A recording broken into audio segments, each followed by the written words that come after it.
Students ఈ question sound AP ECET 2024 shift 1లో అడిగాడు.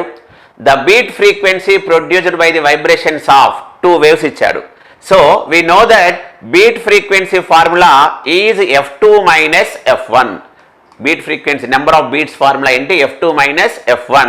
ఇక్కడ ఏ sine omega tea, A sine omega 2t. Omega equal to 2πf కాబట్టి I'm writing 2πf equals F1 equals to 320 pi. So pi cancel, F1 equals to 160 Hz. And 2 pi F2 equals to 326 pi. So pi cancel, F2 equals to, I am writing here 163. So F2 minus F1 ante 3 vastundi. The number of beats is option 4, answer 3.